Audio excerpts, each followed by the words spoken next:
Today I will be speaking with Shirley Patterson, who is a head teacher based in South East London. Shirley, welcome to FiveEyes.tv. Thank you very much. Right, I'm going to first start off with asking you to tell me about your background. Well, my family are Jamaican. My parents are Jamaican. They come from Clarendon in Jamaica, but I was born in South London in Camberwell, and interestingly I have just returned to Camberwell. My parents were working class people and had very little money, and fortunately for them were able to buy their own home quite early on through the use of a partner. And over the years, we managed to go from strength to strength. Initially, as a family, we lived in one room and the house was tenanted, and things were hard, but we slowly made our way up, and little by little over the years, we managed to capture more of the rooms in our house, and lived in the family home as a family, consisting of my father, mother, brother and myself. And it was from there that I, began to think about what I wanted to do for my future. You mentioned the word partner. Could you explain that, please? Well, it's a savings club, basically, and my mum used to be the banker for the partner that was run by her, and a number of people would put an amount of money in each week, and one person would get a draw each week until that round of partner was done, and then it would start again. I think probably in those days that's a way a lot of West Indians used to save money. It was probably... It helped them progress. Yes, the best and only way at that point, yes. Okay. Did you always know that you wanted to teach? I think for a very short time I toyed with the idea of being a nurse, but I'm not good with blood or, body fluids. So I quickly came away from that and settled on the idea of becoming a teacher. And once I'd decided on that, I knew that it was what I really wanted to do, and constantly practiced at it throughout my childhood. Really? And every child in the neighbourhood was taught by me on our doorstep. I've met a couple of people over my adulthood who remind me of the games I played. I was always the teacher and everybody had to be the child, and yes, I knew very early on that I wanted to be a teacher. So when you were in primary school and secondary school, absolutely, you knew. So, absolutely. So really, I suppose when you're young and you know what you want to do, that is the hardest part, sort of working towards it. Achieving the dream. And I have to say, as a young person at secondary school, I was very nearly put off the idea, because when it was suggested to the school as I was approaching the age to leave secondary, I suggested that I wanted to become a teacher, and I was told quite clearly that I should do the office practice course and settle for working in an office. And I did the office course, because actually I knew that I would want another means if I were not to be successful. And actually, throughout my training, it was the office courses that I had done that helped me to eat, because I was always able to get a holiday job or some kind of work, because I had another skill to offer. So I could have been put off, but I wasn't. Yeah, and that's good. And because it was your dream to be in the teaching profession, you just followed it and carried on, which is really, really good. So what age did you start working towards becoming a teacher?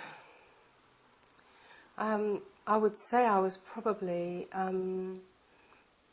from the moment I mentioned it at school, I was preparing, and so everything I did after that was geared towards my moves to becoming a teacher. And so all the steps I took by going to Southwark College and doing my O-levels there, and then attempting to do A-levels, and all of that were the steps towards becoming a teacher.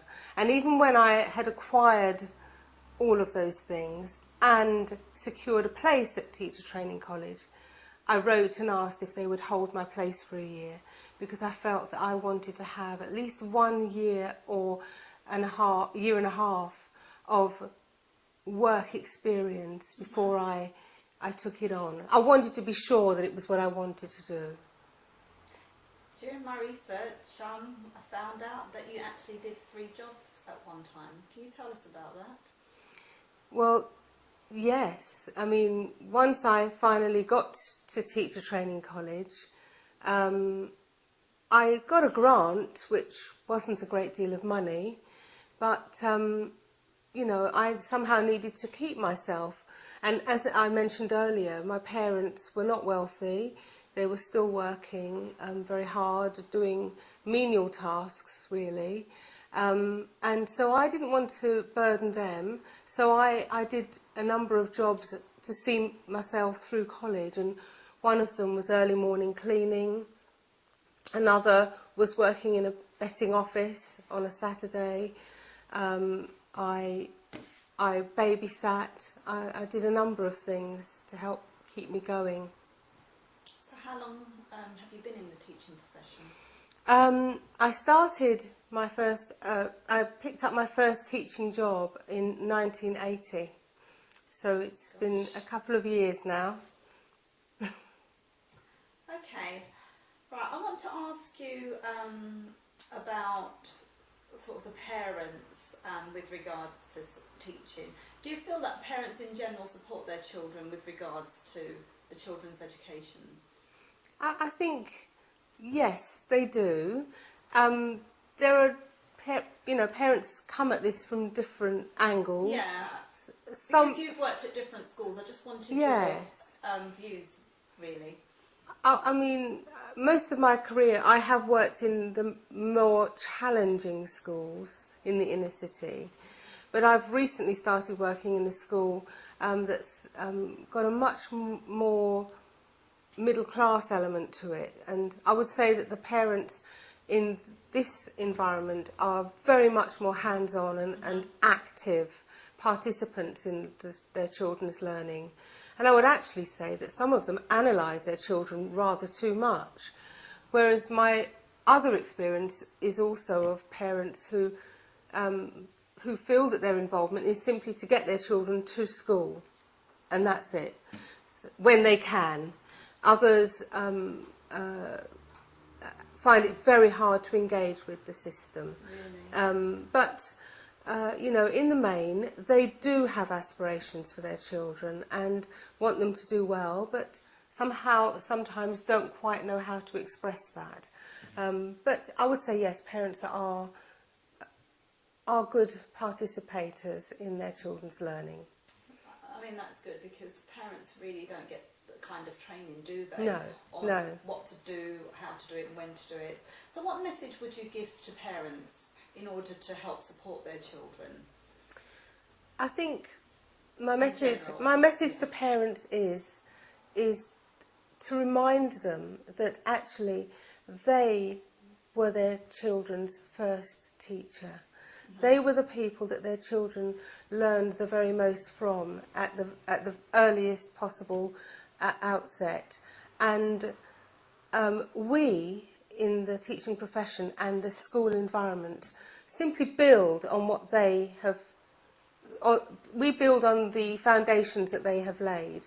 And so sometimes children come very prepared and ready for what it is that we offer in schools, and some other children need different types of things to enable them to engage in the learning situation. But I think the advice I would offer to parents is simply to do the very best you can, to encourage your children, to support them, so that when they arrive in school they feel that they are learners. One of the reasons I asked that question, or it was actually because I was a parent governor, and my experience was a lot of the ethnic minority children, their parents didn't attend parents' evenings and things like that. Yeah. So I just wanted your sort of views on this. It is true that we have fewer ethnic minority families attending activities in schools, and some of that is to do with the attitude from some time ago when parents believed that the teachers knew best and the teachers really could be left to manage their children and the child's learning, and they didn't need to interfere really.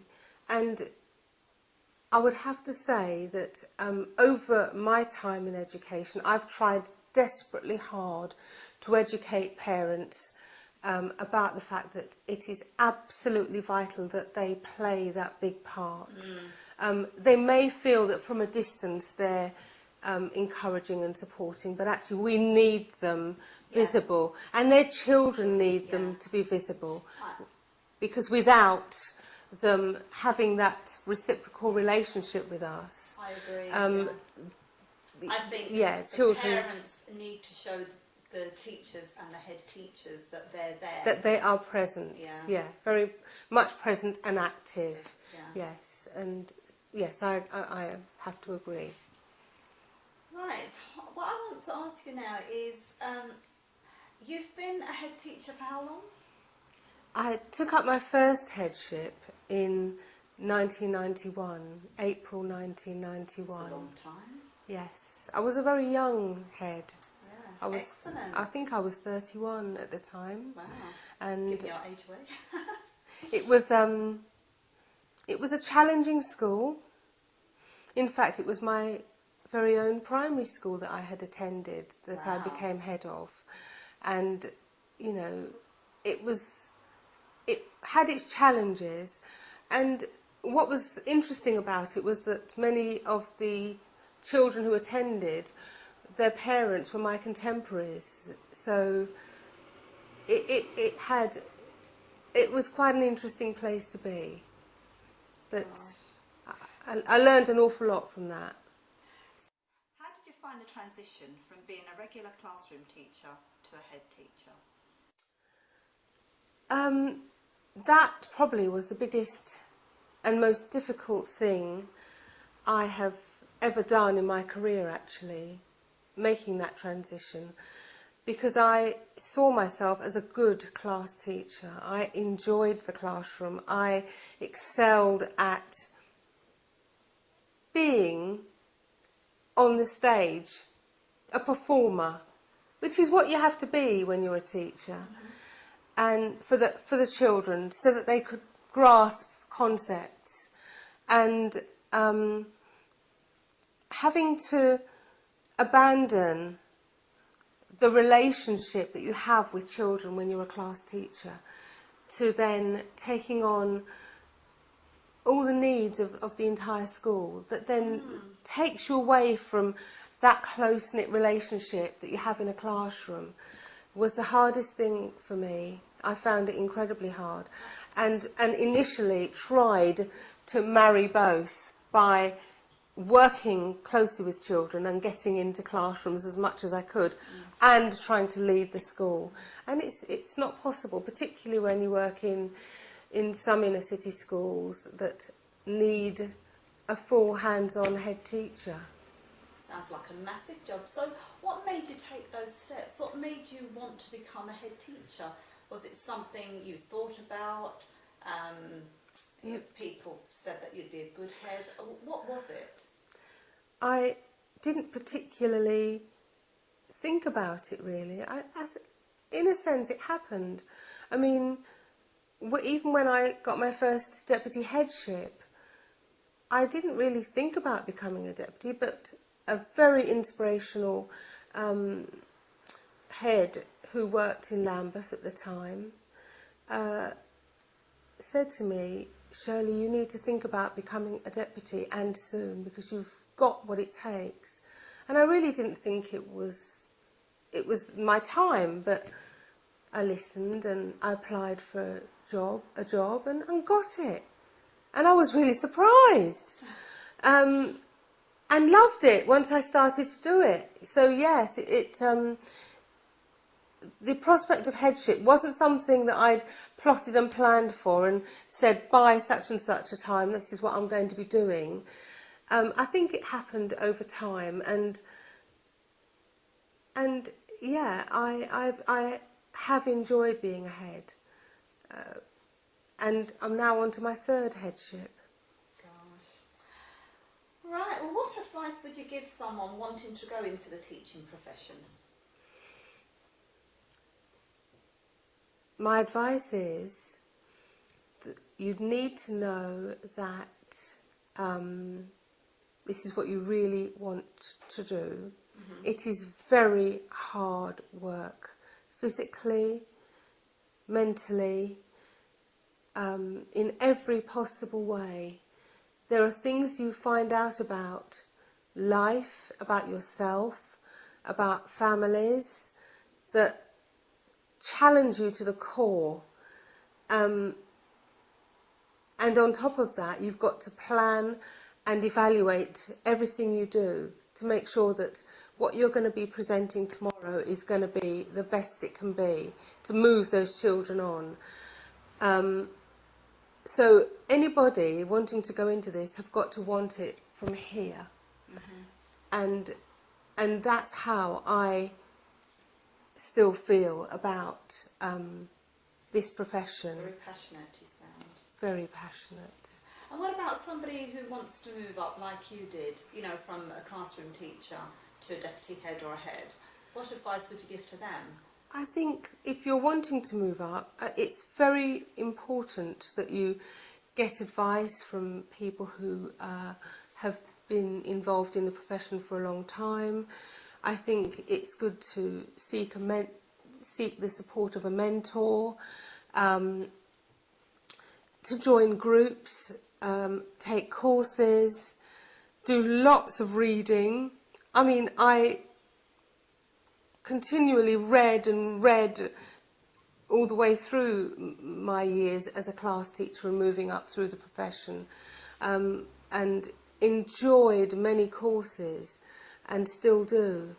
Networking is incredibly important, and I would advise people to work in that way to progress in the profession. As you've been in the teaching educational field for a long time, teaching, how has teaching changed during the period from when you started until now? Because it's changed a lot. Beyond recognition. Yeah. When I went into the profession, it was down to us to plan pretty much what we wanted, really, within our classrooms. There wasn't really a major syllabus as such. We could, if we wanted to do a project about ourselves, then we could get on and do it. We'd share that with the head teacher or people within the school, but there was nobody that said you had to do that. And as the national curriculum came into being, things changed very much overnight. And once the whole business of schools managing their own budgets also came into force, again things changed. And so the whole educational world has become a world where accountability is the key. Yeah. And in lots of ways, that, I feel, has been the key to success for a lot of our ethnic minority pupils, because it has meant that monitoring of children's attainment has ensured that certain groups are targeted for support. And in that sense, I would say that the number of children we hope that slip through the net, or used to slip through the net, is lessening more and more, because accountability is so much at the forefront. So that's been a huge change. And I know that some teachers have tried to resist the national curriculum, the national strategies, and all of the various other changes, but in some senses it has secured a future for a number of pupils. Okay. This is Paulette on FiveEyes.tv speaking to Shirley Patterson, who is a head teacher. We will be back shortly.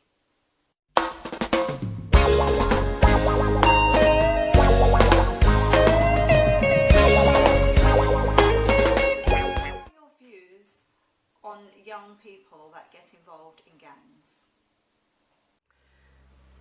I think children or young people getting involved with gangs could possibly be to do with a sense of belonging. And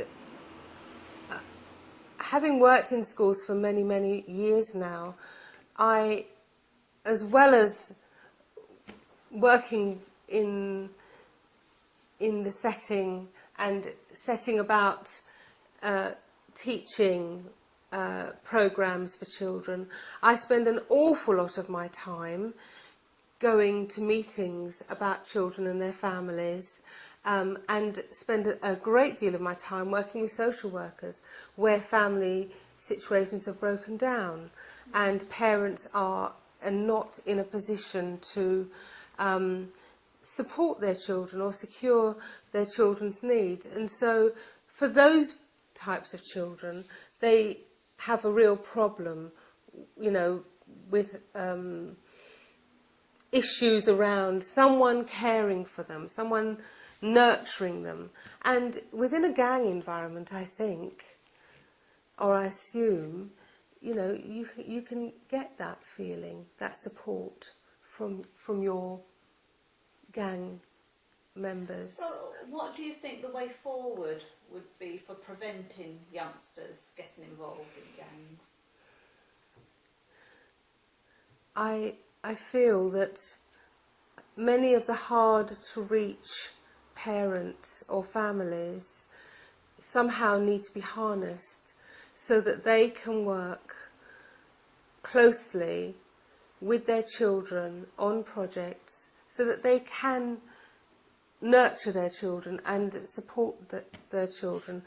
Any of the issues that they were unable to overcome as young people before they became parents need to be dealt with so that they can be the best parents they can possibly be. And I think that, I hope, will support them in... Are you talking about any particular age to start from? Or I think you mean for you mean children and parents? No, what I'm saying with regards for preventing youngsters getting involved in gangs. I would have to say, because probably at a certain age it's too probably late. Too late, because I would have to say that I have recently dealt with a young boy who's only just turned 7, who, if left to continue on the path that he's on at the moment, will not be saved from that type of culture. And I have sent his mother to a parenting group and offered her support through social services and various other teams.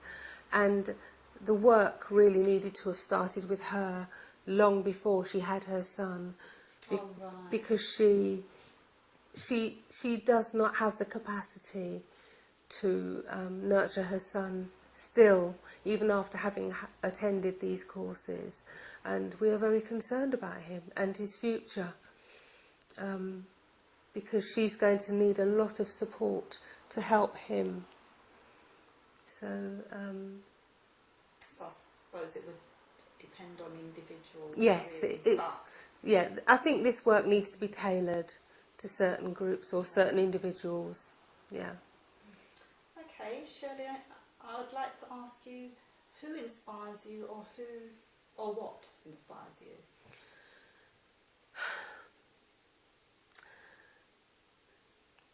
I wouldn't say that I'm particularly inspired by any one famous person, but the people who genuinely have inspired me have been my parents, because they didn't have the financial, material things to give, but what they did have was total faith in me and encouragement and support of me.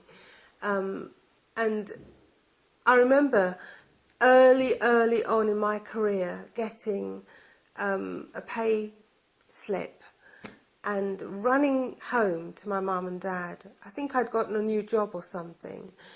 And I'd run home and said to my parents, "Mum, Dad, look at my new pay slip. Look at what I'm earning." And what I was earning was probably more than what they were both earning together. And we all just cried. We all just cried. And that was quite early on in my career. And it was at that point that my mum shared with me the fact that, you know, on a Friday sometimes, or on a particular day in the week, my dad would go and pawn a ring until the next payday, when they were at their really lowest. Wow. And so, for them, I feel totally inspired that they were able to make it possible for me to be who I am and what I am today. I'm sure you made them really proud. I'm sure I have, yeah. I hope I have, yeah. Well, Shirley, my final question. So how does Shirley relax? Well, I relax greatly by spending time with my son Jonathan, who doesn't get an awful lot of me during term time. And I love going on holidays. We do enjoy travelling. And I also love to read. I read until I almost make myself sick. But I do love to read. So those are my... Oh, and I love the theatre. Okay. Well, you sound like a very busy person. How do you fit any of these things in? With difficulty. Time is very, very precious and tight, particularly during term time. Shirley, thank you very much for giving FiveEyes.tv the opportunity to share your views and your life story with us. It's been a pleasure speaking with you. It's been very interesting and inspirational. Thank you. Thank you very much. Right.